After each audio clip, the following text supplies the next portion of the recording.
사도행전 9장 1절로 9절까지 말씀을 교독하겠습니다. 사울이 주의 제자들을 대하여 여전히 위협과 살기가 등등하여 대제사장에게 가서 다메섹 여러 회당에 갈 공문을 청하니, 이는 만일 그 돌을 좇는 사람을 만나면 물은 남녀하고 결박하여 예루살렘으로 잡아오려 함이라. 사울이 행하여 다메섹에 가까이 가더니 호련히 하늘로서 빛이 저를 둘러 비추는지라. 땅에 엎드러져 들으매 소리 있어 가라사대, 사울아 사울아 내가 어찌하여 나를 핍박하느냐 하시거늘, 대답하되 주여 니시오니이까. 가라사대 나는 네가 핍박하는 예수라. 내가 일어나 성으로 들어가라 행할 것을 내게 이를 자가 있느니라 하시니, 같이 가던 사람들은 소리만 듣고 아무도 보지 못하여 말을 못하고 섰더라. 사울이 땅에서 일어나 눈은 떴으나 아무것도 보지 못하고 사람의 손에 끌려 다메섹으로 들어가서 사흘 동안을 보지 못하고 식음을 전폐하니라. 아멘. 오늘 설교 제목은 주님과의 만남 그리고입니다. 우리가 태어나면서부터 지금까지 오늘 이 시간까지 살아오면서 헤아릴 수 없는 수많은 만남을 가져왔습니다. 그 만남은 여러 가지 종류가 있습니다.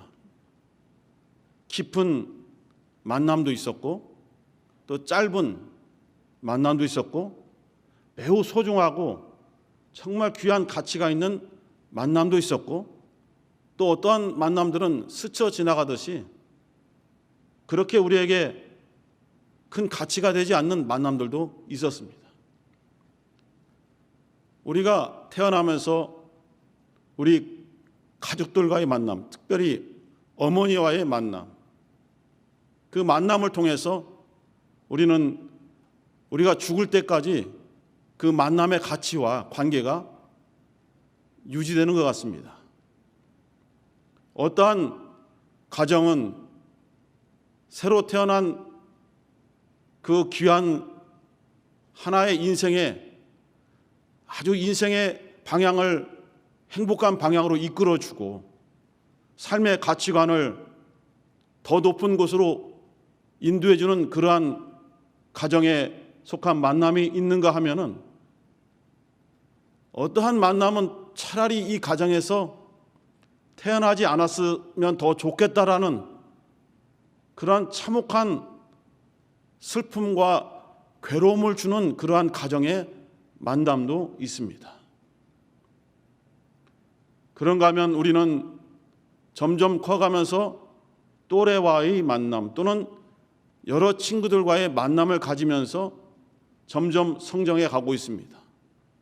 어떠한 친구들과의 만남은 내 인생에 있어서 새로운 어떤 전환점이 되고, 또는 더 높은 곳으로 또는 더 좋은 삶으로 나아가는 큰 도움을 주는 친구들이 있는가 하면은, 반대로 오히려 내 인생의 발걸음을 붙잡고 힘들게 하고 참혹하게 만들고 수렁에 빠지게 만나는 그런 친구들과의 만남도 있습니다. 우리는 그러한 여러 가지 만남을 계속 경험해 오면서 오늘 이 시간까지 왔습니다. 어떤 사람과의 만남을 통해서 무엇보다도 가장 소중하고 가치 있는 예수를 만날 수 있는 그러한 기회를 준 만남도 있었습니다. 그 친구의 전도하는 그런 만남이 없었더라면, 과연 내가 오늘 이 시간 하나님께서 허락해 주신 강단에서 말씀을 전하는 이 자리에 설 수 있었을까라는 생각이 듭니다. 고등학교 1학년 때였습니다. 같은 반 친구의 그 만남을 통해서 교회로 나갈 수 있는 기회가 되었어요. 물론 그 나가는 그날부터 예수를 믿고 알게 된 것은 아닙니다마는 교회란 환경을 접하게 되었고 같은 또래들과의 세상과의 어떠한 만남과는 구별된 차별된 정말 신선하고 충격적이고 알 수 없는 그러한 교회 안에서의 청소년들과의 만남을 경험해 가면서 주님께로 한 걸음 한 걸음 인도되어져 온 것 같습니다. 제 개인의 이야기입니다. 그러면서 선배들의 인도함 또는 선생님들의 인도하는 그런 만남을 통해서 전혀 생각지 못했던 방향으로 제가 나아가고 있었습니다. 만약에 교회에서 기도해주고 말씀을 전해주던 그런 선생님과의 만남이 없이 교회 바깥에서의 학교에서의 가르침을 선생님들과의 만남만 있었다라면은 전혀 다른 방향으로 제 인생이 정해졌고 그렇게 걸어갈 수밖에 없었을 것입니다. 그러나 지금은 잘 기억나지 않는 그런 여러 선생님들의 기도와 또 여러 집사님들, 여러 교회 중직들의 그 관심이 있는 만남을 통해서 많은 영적인 성장을 해왔고 갈등하고 힘들어하고 혼란스러울 때마다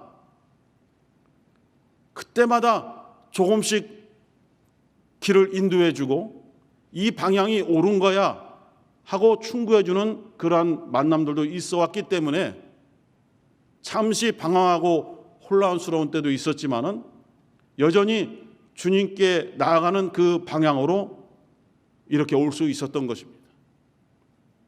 여러분들도 더 귀하고 또 값지고 또 정말 감동되는 그러한 만남들이 수없이 있어 왔을 것입니다.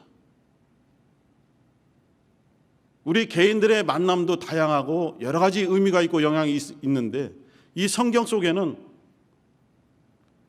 여러 인물들이 하나님과 만나는 그 만남의 관계를 가진 그 일들이 많이 있습니다. 중요한 큰 사건을 이루는 주님과의 만남도 있고 그렇지 못하게 한 줄만 기록되어 있는 그러한 주님과의 만남을 가진 사람들도 있습니다. 정말 너무 다양하죠. 일일이 다 표현할 수 없습니다. 주님과의 그 주님이 이 땅에서 살아서 움직이며 말씀을 증거해주고 함께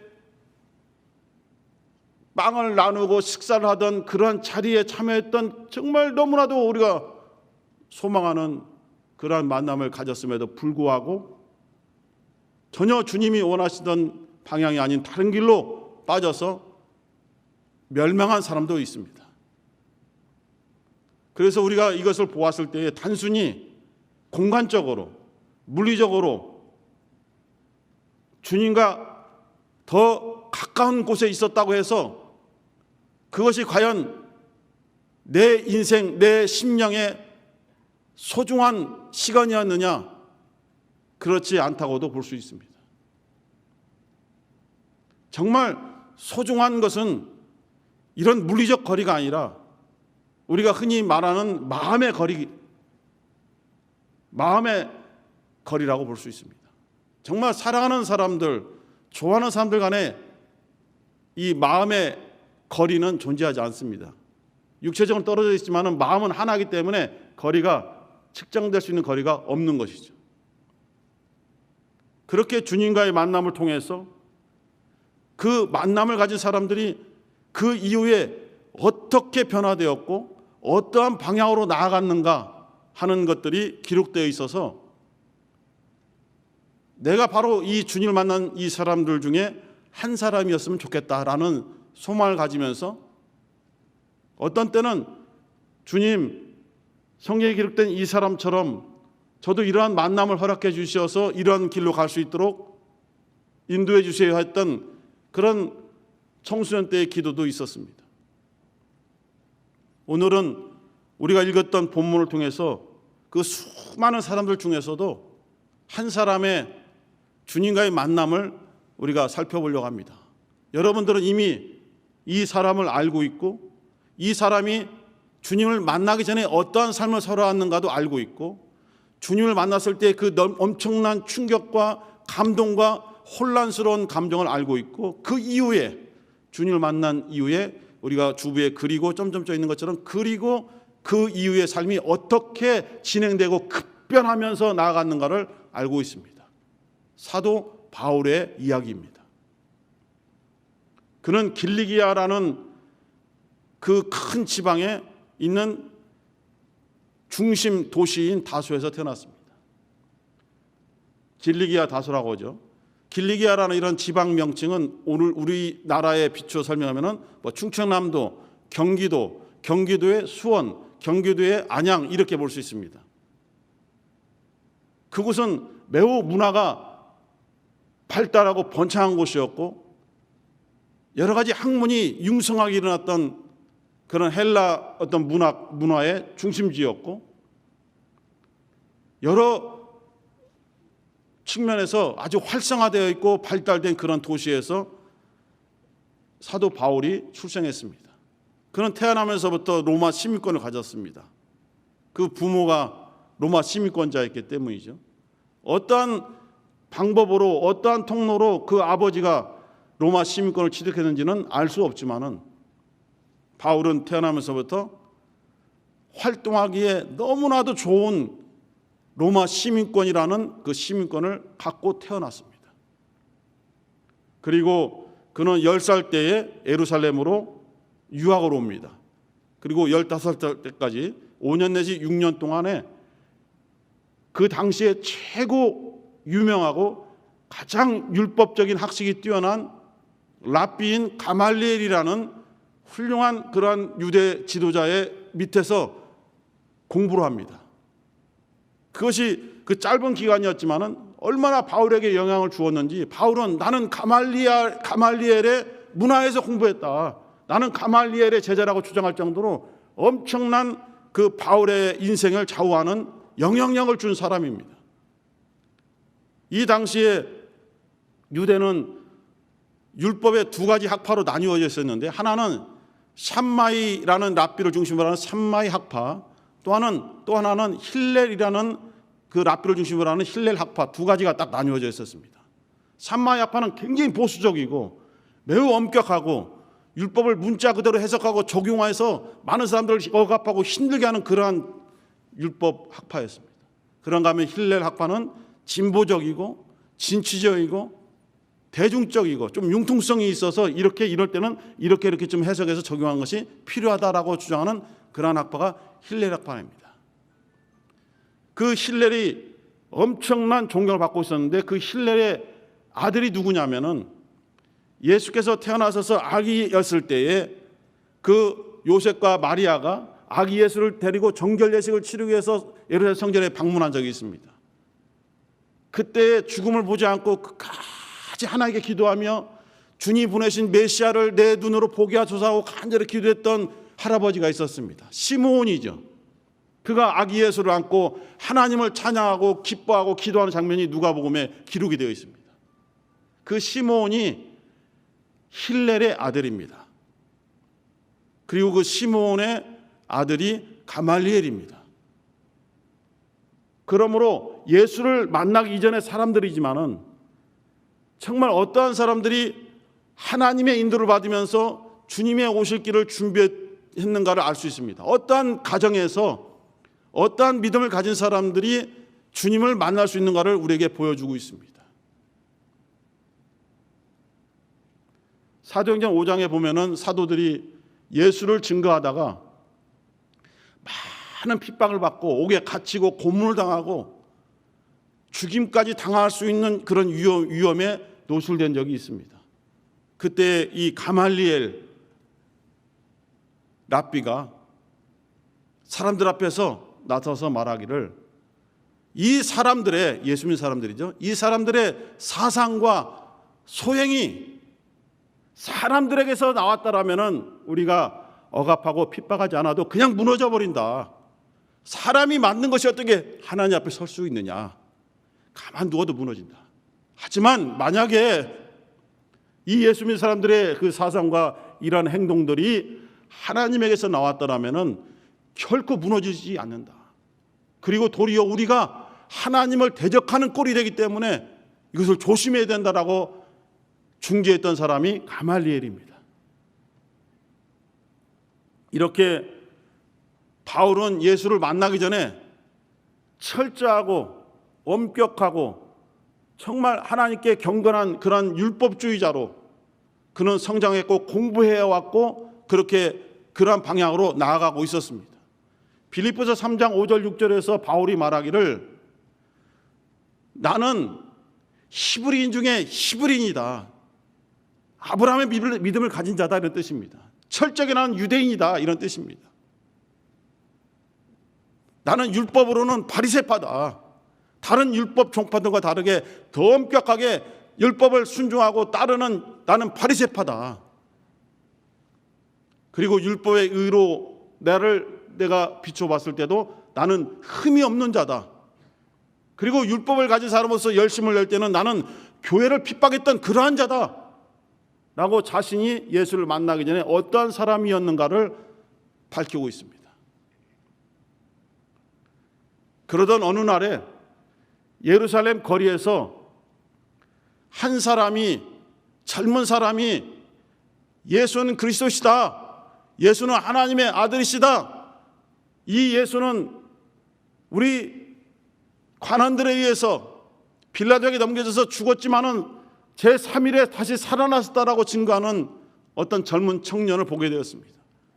그 말을 듣고 율법주의자였던 바울의 이 속에서는 막 큰 분노가 끌어올라왔어요. 저렇게 하나님께 대해서 참남하고 하나님을 모독하는 말을 할 수 있다니 저 사람은 죽여 없애야 되겠다는 생각이 막 올라왔습니다. 많은 사람들이 돌을 집어들었어요. 그런데 함부로 사람을 죽일 수 없기 때문에 반드시 그 사람을 죽일 때는 그 죽는 일에 내가 책임을 지겠다는 증인들이 있습니다. 두세 사람의 증인이 있고 그 증인들은 자신들의 겉옷을 벗어서 그 당시 사울이죠. 사울의 발 앞에 그 겉옷을 두었습니다. 겉옷을 벗어서 어떤 사람 앞에 둔다는 것은 내 권위는 당신에게 이제 속했습니다. 당신이 결정하는 대로 그대로 따르고 순종하겠습니다. 자신의 권위를 그 사람 앞에 복종한다는 뜻입니다. 그 증인들이 모두 겉옷을 벗어서 바울 앞에 두었어요. 그것은 바울의 권위에 복종하겠다는 뜻입니다. 우리는 사울이 스데반 순교에 있어서 단순히 지켜보았거나 단순히 옷을 보관한 단순한 가담자로 볼 수 있을 수도 있습니다. 하지만 제 생각에는 사울은 그 스데반을 죽이는 일에 적극적인 주동자였고 그 스데반을 죽이는 사람들의 어떤 리더격이었다고 생각합니다. 왜냐하면 그 죽이는 사람들의 주동자들의 옷을 보관하고 질서할 수 있는 위치에 있었기 때문이죠. 이스라엘 사람들에게는 겉옷이라는 의미가 매우 큽니다. 두 가지 사람의 예를 들어서만 설명드리겠습니다. 우리는 엘리야를 알고 있죠. 구약 선지자 중에 선지자, 가장 능력 있는 선지자, 예수님과 변화산상에서 만났던 그 선지자 엘리야를 알고 있습니다. 성정이 우리와 같지만은 하나님께 쓰일 때는 너무나 놀랍고 큰 능력을 발휘했던 사람이 아닙니까? 그런 엘리야를 뒤쫓아가면서 선생님의 영감을 저에게 주셔야 됩니다. 그냥 떠나시면 안 됩니다. 선생님의 영감과 능력을 저에게 주셔야 됩니다라고 쫓아다니는 제자 한 사람이 있었습니다. 엘리사입니다. 길갈이라는 지역에서 베델로 옮겨가면서 하나님의 사역을 하는 엘리야를 뒤쫓던 엘리사에게 그만 좀 따라와라. 너는 여기서 머물러 있어라. 내가 저곳에 가서 하나님의 일을 하고 돌아올 것이다. 하지만 저는 선생님을 놓칠 수 없습니다. 선생님이 가졌던 영광과 능력을 제가 반드시 소유해야 되기 때문에 선생님을 저는 보내드릴 수 없습니다 하고 같이 막 따라갑니다. 길가에서 베델에서 여리고에서 요단으로 그 먼 거리를 한순간도 놓치지 않고 따라다니면서 선생님, 지금 하나님께 부름받아서 하늘로 가시기 전에 그 영감을 저에게 주옵소서, 갑자기 영감을 저에게 주옵소서 했을 때에 어떠한 방식으로 영감이 전해졌습니까? 엘리야가 회리바람을 타고 올라가면서 그 선지자의 권위와 능력을 상징하는 겉옷이 떨어지지 않습니까? 엘리사는 달려가서 그 떨어진 선생님의 겉옷을 잡고 엘리야의 하나님 어디 계십니까? 하면서 그 겉옷을 갖고 요단강을 쳤을 때에 요단강물이 그냥 갈라져 버립니다. 요단강물이 그냥 쫙쫙 갈라져 버립니다. 엘리야의 영광과 능력이 엘리사에게 임했다는 것입니다. 그 겉옷이 하나의 매개체입니다. 겉옷 자체가 능력이 있는 것이 아니라 그 겉옷이 그러한 권위와 능력을 상징하는 것입니다. 또 하나 초라한 사람의 겉옷을 말씀을 드리고자 합니다. 소경 바디메오입니다. 나면서부터 소경이라 할 수 있는 일이 없었습니다. 많이 제약되어 있었죠. 다른 사람에게 도움을 받아서 살아갈 수 있는 동량하는 거지로서의 삶을 살아갈 수밖에 없었어요. 그래서 내가 바로 도움을 필요한 거지입니다. 나는 내 힘으로 할 수 있는 것이 없는 무능한 사람입니다. 그러니까 나를 도와주세요 라고 말하기 위해서 그는 자기의 신분이 거지입니다라는 그런 초라한 사람입니다 하는 그런 겉옷을 둘러쓰고 앉아서 매일 동냥했어요. 그때 예수께서 부르지 않습니까? 바디메오가 다윗이 가서 예수여 나를 불쌍히 여겨 주세요, 나를 긍휼히 여겨 주세요라고 막 목매어 외칠 때에 주님께서 그를 데려오라 하니 그 바디메오가 한 행동이 무엇입니까? 태어나면서 동냥을 시작하면서 지금까지 그가 쓰고 있었던 겉옷을 집어내어 던져버렸다라고 성경 기록하고 있습니다. 왜 그랬습니까? 주님과의 만나는 그 만남을 가지는 순간부터 나는 이 삶에서 벗어날 수 있다. 지금까지 살아왔던 거지로서 그런 삶이 아니라 전혀 다른 이런 거지의 겉옷이 필요 없는 삶을 살아갈 수 있다는 믿음의 확신을 가지고 주님께 나아간 것입니다. 그리고 주님께서 네가 무엇을 원하느냐 물으셨을 때에 저는 이 겉옷이 필요 없는 거지로서의 겉옷이 필요 없는 보기를 원합니다 라고 고백했을 때에 너의 믿음대로 될지어다 명하여서 정말 그 주님과의 만나는 그 순간부터 그 소경 거지의 겉옷이 필요 없는 삶을 살아가게 되었습니다. 그 이후에 바디메오의 삶은 나와 있지 않지만은 여러 가지 관련 서적에 보면은 그는 예수의 제자가 되어서 예수를 증거하는 삶을 살았다라는 그런 기록도 있습니다. 이렇게 겉옷의 위치를 설명드린 것은 스데반의 순교의 겉옷을 벗어서 사울 앞에 두었다는 것은 자신들의 모든 가치와 권위와 자신들의 모든 것을 다 사울에게 맡겼다는 뜻이고 사울은 그것을 관장할 수 있는 그것을 관리하고 지시할 수 있는 위치에 있었다는 것입니다. 그 이후에 바울의 행동을 보십시오. 더욱더 교회를 찬멸하고 예수 믿는 사람들을 핍박하고 잡아서 가두는 일에 가장 앞장섰던 사람이 이 바울이 아닙니까? 그것이 자기는 합당하다고 생각했던 거예요. 자기는 어려서부터 그 유대 랍비 가말리엘 선생을 만나서 만남의 그 이후의 증거가 완전히 율법주의자로 변화된 삶을 살아왔고 그것이 옳다라고 스데반이 주는 것이 옳다라고 생각하는 그런 결정할 정도로 그런 삶을 살아왔던 것이 이 바울입니다. 그런 바울이 다메섹에도 예수를 믿는 사람들이 있으니 잡으러 가야 되겠다라고 그 잡으러 가는 사람들을 데리고 함께 길을 갈 때에 오늘 본문의 선장에 임했던 것입니다. 하늘에서 큰 빛이 비추고 소리가 나면서 사울아 너는 왜 나를 핍박하느냐라는 주님의 음성이 들려오고 그것이 예수와 사도 바울의 첫 만남이 된 거예요. 우리는 살아오면서 여러분 모두가 다 주님과의 만남이 있습니다. 주님과의 만남이 없었으면 오늘 어떻게 이곳에서 예배를 드리고 있습니까? 주님과의 만남이 있었기 때문에 우리가 예수를 믿고 하나님을 찬양하고 하나님께 기도하고 하나님께 영광을 드리고 있는 거 아니겠습니까? 주님과의 만남이 없이 어떻게 이런 예배석에 우리가 앉을 수 있습니까? 그리고 각 처에 계시는 성도 여러분, 어떻게 여러분들이 지금 이 주일 아침에 여러분들은 왜 예배를 드리고 있습니까? 주님과의 만남이 있었기 때문이 아닙니까? 주님과의 만남 이후에 많은 우여곡절이 있습니다. 신앙이 평탄한 때도 있었고 삶이 무너져서 잠시 떠나 있었던 적이 있었고 여러 가지 요인 때문에 여러분들의 믿음 생활이 온전치 않고 흔들리던 때가 너무나 많이 있었습니다. 하지만 오늘 이 시간 그래도 우리가 주님께 예배드리는 그 까닭이 어디에 있습니까? 처음 주님과의 만남이 너무나 소중하고 그것이 나의 심령을 완전히 변화시켜 놓았고 내 인생의 가치관, 방향을 완전히 변화시켜 놓았기 때문에 다시 되돌아갈 수 없기 때문에 예수 안에서 하나님께 예배드리고 하나님께 나아가는 삶이 옳기 때문에 우리가 오늘 이 아침 이 시간에도 주님과의 만남을 가지고 있는 거 아니겠습니까? 바울은 소리쳤어요. 나에게 이렇게 말씀하시는 분은 누구십니까? 누구세요? 나는 네가 그렇게 핍박하던 예수다. 그 순간에 완전히 무너져 내렸어요.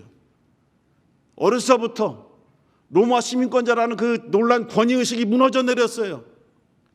나는 가장 훌륭한 가말리엘이라는 랍비 밑에서 공부한 율법주의자다, 바리새파다, 히브리인이다. 나는 베냐민 지파에 소속한 순결한 사람이다라고 주장했던 모든 것들이 다 한순간에 무너져 버렸어요. 주님과의 만남을 통해서 그냥 자기는 죄인이라는 것을 알게 되었어요. 그냥 꼬꾸라졌어요. 그것이 정상입니다. 우리 또한 주님을 만났을 때 우리의 모습을 살펴보세요. 우리 것이 다 내려진 것입니다.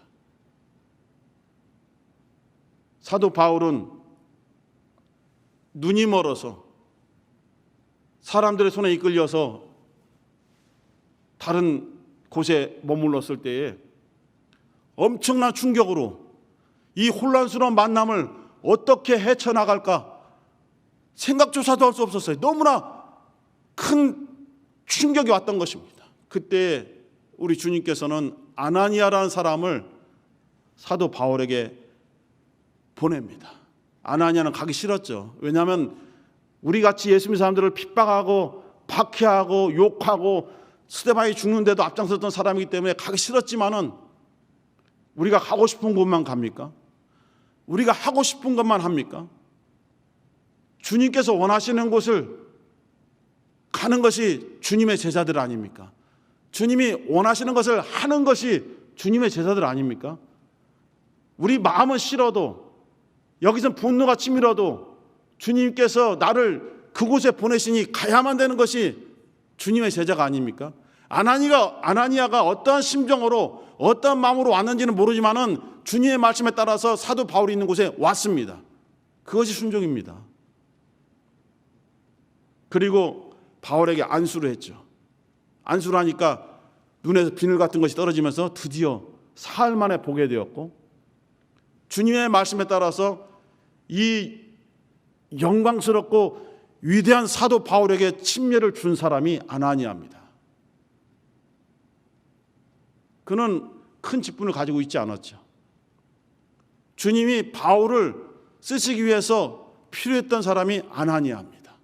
아나니아는 자기의 그 당시에 맡았던 직분이 작을지라도 주님이 원하시니까 순종해서 자기들을 핍박했던 사람에게 가서 안수하고 예수를 가르쳐주고 침례를 주어서 주님의 사람으로 만드는데 주님의 도구로 기꺼이 쓰임받은 사람이 아나니아입니다. 그 아나니아가 왜 그렇게 했습니까?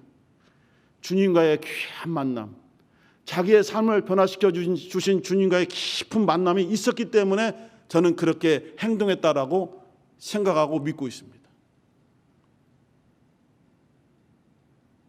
그리고 이 주님의 제자들과 함께 이제 생활하면서 주님을 알아가고 자신이 가져왔던 것이 다 무너져버리고 혼란스러우면서 주님의 그 복음을 조금씩 배워나가면서 그것을 막 조금 더 준비하지 못하고 가슴에서 다시 유대교회에 있을 때 율법으로 불타올렸던 심정과는 다르게 정말 또 다른 표현할 수 없는 뜨거움이 내 안에서 막 여기서 끌어오르는 거예요. 그냥 뛰어나가서 거기서 예수를 증거하기 시작합니다. 사도행전 9장 10절 한번 보시겠습니다. 여러분이 읽었던 본문 바로 뒤에 있지 않습니까? 9장 10절. 9장 10절에 보면 그 아나니아가 쭉 나오죠.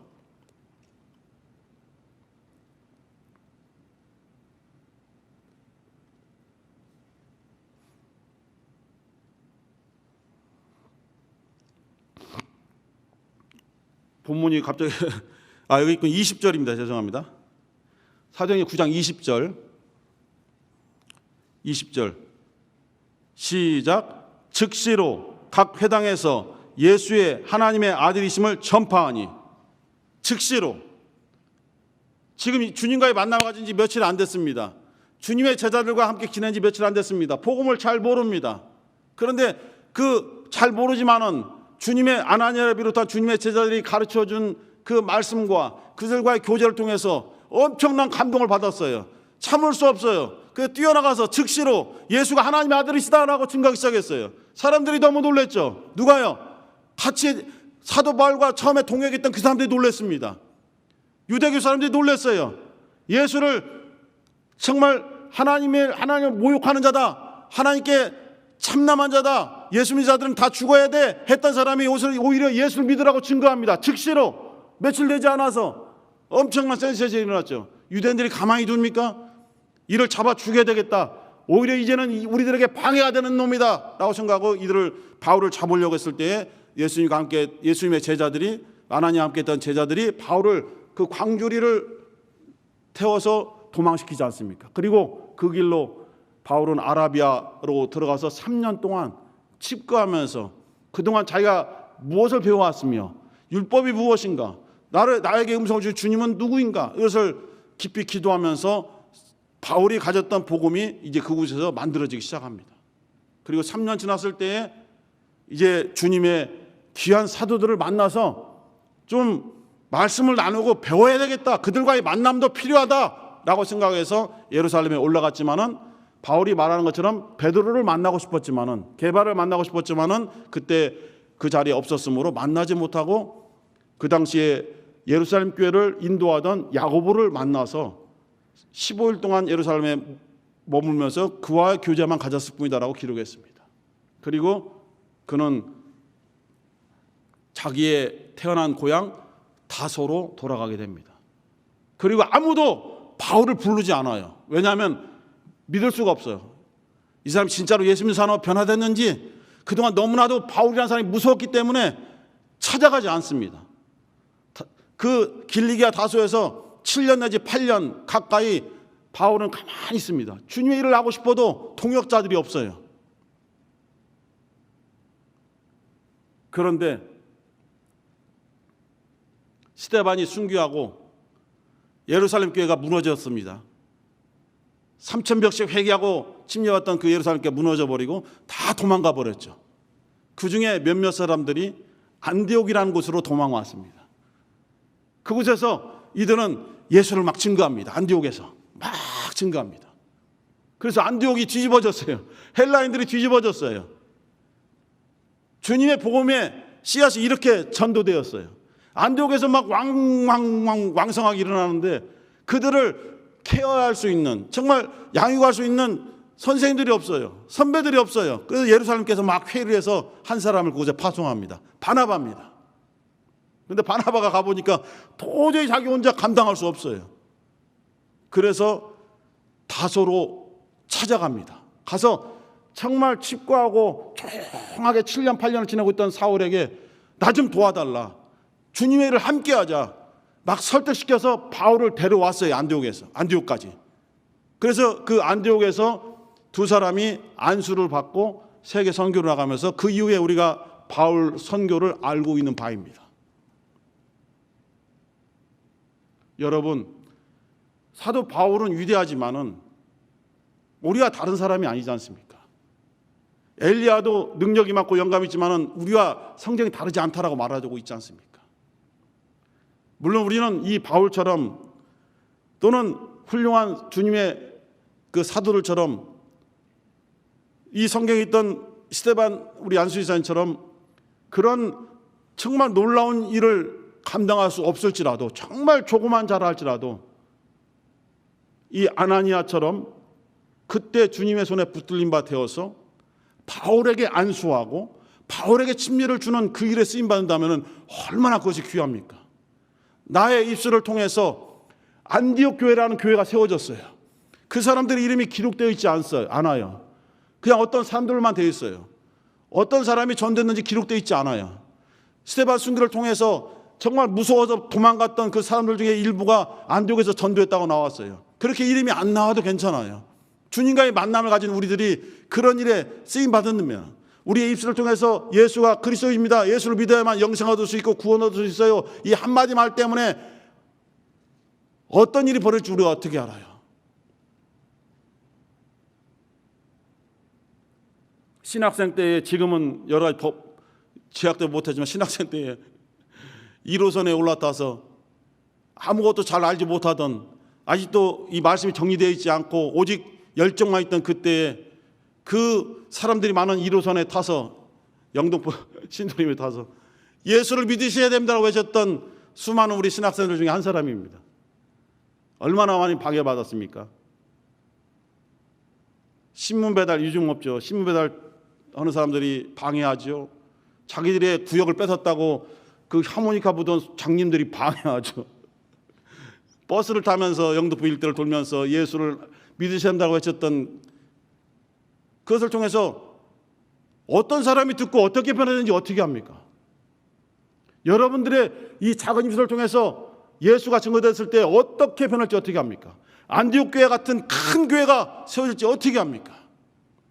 그래서 바울이 사도행전 20장 24절에서 이러한 고백을 합니다. 나의 달려갈 길, 주 예수께 받은 사명, 곧 하나님의 은혜의 복음을 전하는 일을 마치려 하면은 나의 생명을 조금도 아까워하지 아니한다 라고 고백했습니다. 우리 모두는 주님과의 만남을 가진 사람이고, 주님과의 만남 속에서 같은 이렇게 믿음을 가진 동역자들을 만날 수 있는 만남을 가진 사람이고, 우리는 5년 전에 개혁이라는 이런 타이틀을 통해서 또 이렇게 만남을 가진 우리는 만남의 지체들입니다. 오늘 이 아침에 이곳과 여러 예배당과 또 여러 가지 환경 속에서 함께하는 우리 개혁 공동체 성도 여러분, 우리 모두는 주님과의 만남을 가진 사람들이고, 또 주님과의 만남을 체험한 귀한 성도들과의 만남을 가진 사람들이고, 오늘 이 시간 함께 예배드리면서 나가는 방향이 개인적으로는 다를 수 있지만은 공동체 안에서는 지금 같은 방향으로 지금까지 걸어왔듯이 같이 나아갈 것입니다. 힘들고 어려운 길이지만은 주 예수께 받은 사명을 다 하기까지 나의 귀한 것을 다 버릴지라도 아까워하지 않는 그러한 믿음의 성도, 또 주님과의 만남을 가진 참 그리스도인들, 또 개혁 공동체 성도 여러분 다 되시기를 예수님의 이름으로 간절히 축원합니다. 함께 기도하시면서 하나님 아버지, 우리 모두가 주님과의 만남이 있었던 사람이고 또 만남을 계속 유지했던 사람들이고, 오늘 이 시간도 주님과의 만남을 가장 무엇보다 소중하게 여겨서 예배에 참여하고 있습니다. 하나님 아버지, 부족할지라도 우리를 인도하셔서 주님과의 만남, 그 이후에 우리의 삶이 어떻게 되어야 되는지를 성경을 통해서 특별히 사도 바울을 통해서 보여주셨사오니 우리를 이끌어 주소서. 우리의 생각을 내려놓습니다. 우리의 가치관을 내려놓습니다. 주님 인도하셔서 이끌어 주옵소서. 주여 한번 부르시고 기도하겠습니다.